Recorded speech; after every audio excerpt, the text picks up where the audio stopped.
This is Steve, and I'm here with Republican Mayoral candidate Paula Hughes. Paula, we appreciate your time today. Thank you for giving me a chance to tell you what I think really was discussed in the State of the City address today. Sure. Well, let's talk about that a little bit. What are your feelings about the speech? Well, you know, when I've listened to it, and the mayor has given it repeatedly, the address today was really just kind of hopefully the final time he's talking about it. But Tom Henry has continuously focused on what he thinks are highlights and good things, and not talking about the realities of what's going on in our community. He claims that they have a fiscally sound budget, but we know that's not the truth. We know that the revenues that the city received from property taxes alone this year were down by $10 million, but they didn't shrink the budget accordingly. So how are they filling that gap? By using their savings account. He does refer to that. I think that Mayor Henry is not fiscal conservative. He is not constructing a fiscally sound or balanced budget. And it's very short-term in nature, and that gives me great concern. Another issue that we haven't heard anything about, he wants to talk about all the great things, how much they're saving with the garbage collection and recycling projects, and that's well and good, and certainly as a community we do want to increase the amount that we recycle, because that lowers the amount that we spend to put trash in collection areas. We don't want to keep filling up the landfills. But what he didn't talk about was that there are a huge debt that the city owes, over $400 million.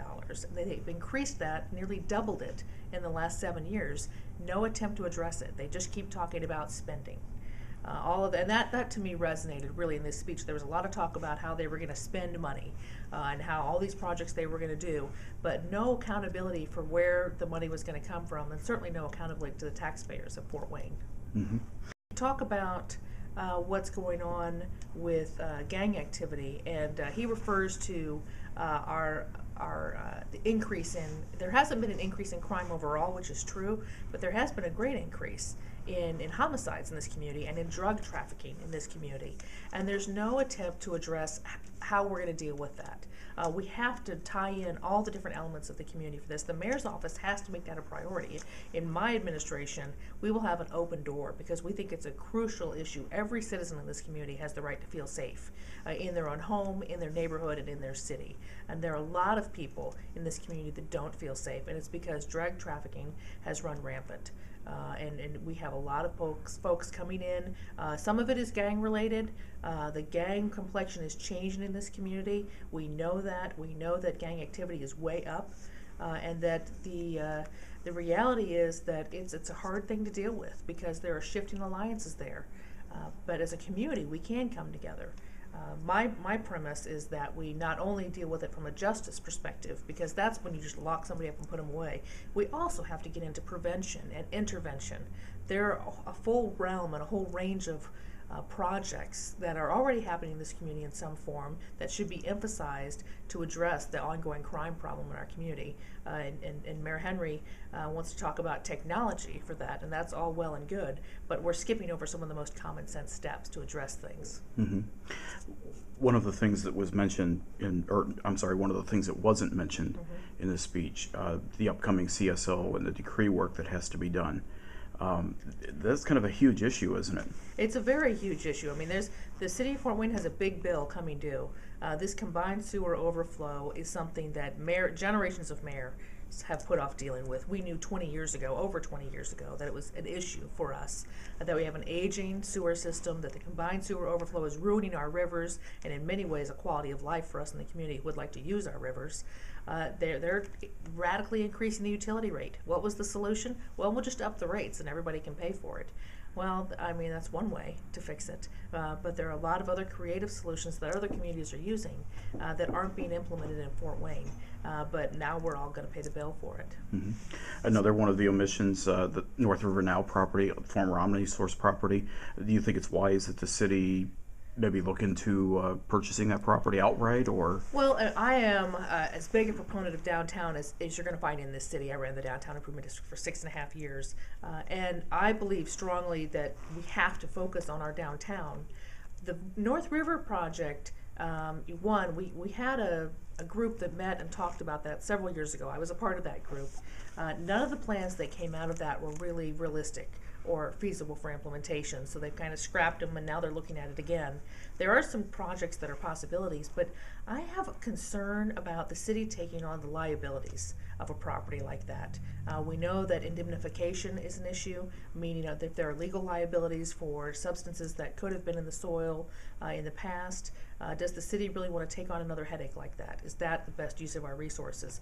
And I have subscribed strongly to the thought that we have to build a downtown in adjacent ways. You have to build upon what already exists. And we have to get Harrison Square under control first. Harrison Square is only half done. We have Parkview Field, which turned out fabulously.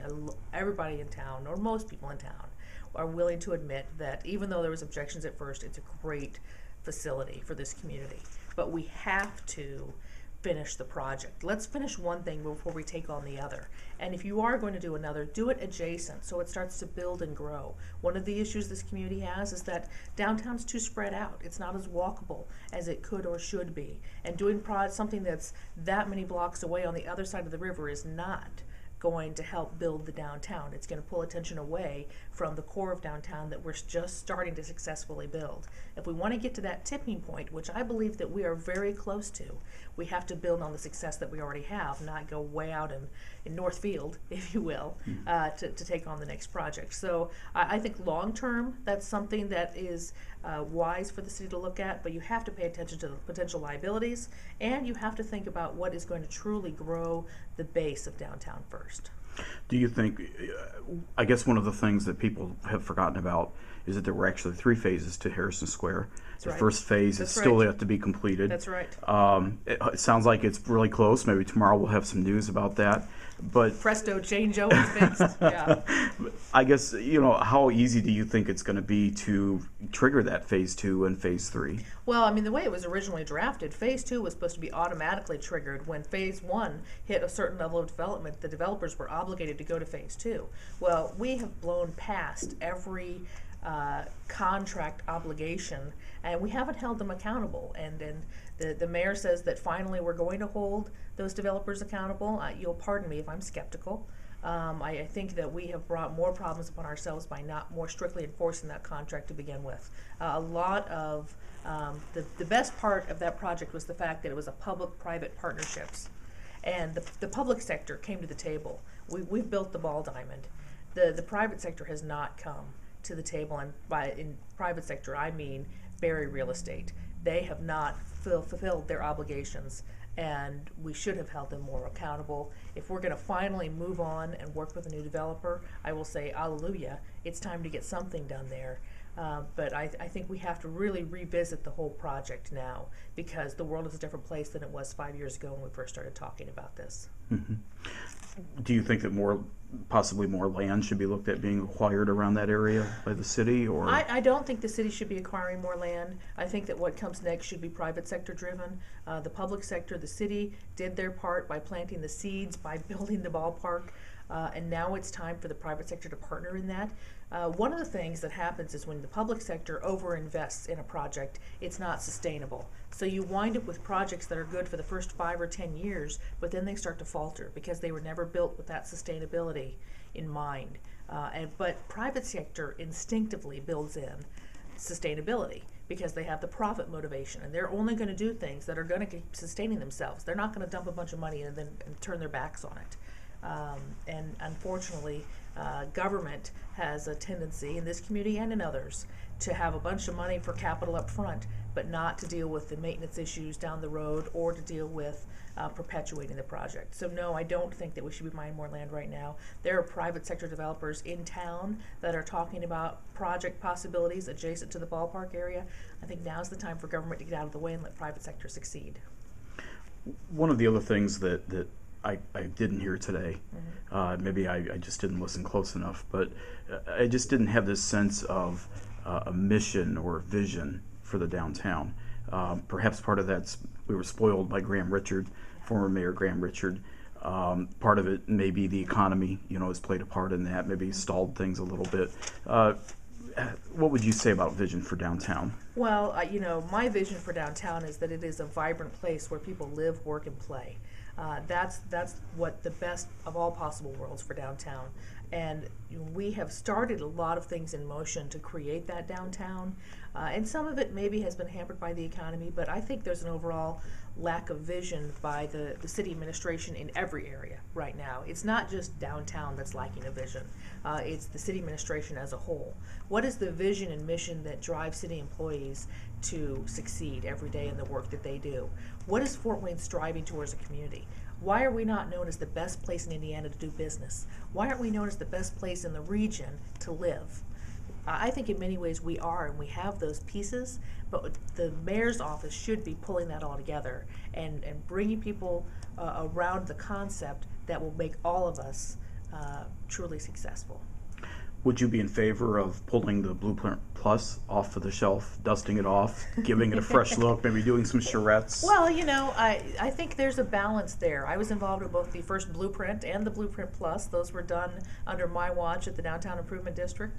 And there are some good projects that are outlined there, things that haven't been accomplished. Now, a lot of the original Blueprint was accomplished. Blueprint Plus had some things that went a little further out. I think, in my mind, we have done a lot of charrettes in this community to determine what the community wants. We know that. Now we need a healthy dose of a private sector company telling us what the market will sustain, what's going to work in our community. I mean, we all can have, when pressed, we'll come up with idealistic ideas about what we'd like to see in a downtown, and that may or may not be something that the community would actually support. So I want a private sector company to come in and say, okay, we know, and from Blueprint Plus, from the North River Project, here are the dreams, hopes and dreams of Fort Wayne citizens. Here's what's practical. Here's what's really going to work. Here's what we can do that you're not going to have to drag out of bankruptcy in 5 years. Here's what's going to sustain itself for the long haul, because I think that's really important to the citizens of this community as well. We know that through a combination of circumstances, Fort Wayne's economy is faltering just like everybody else's. The problem I have with the current administration is that I don't see that administration doing anything to prepare us to leapfrog into the next generation. We are going to have opportunities coming out of this recession, and we're not in a position to take advantage of them right now. Mm-hmm.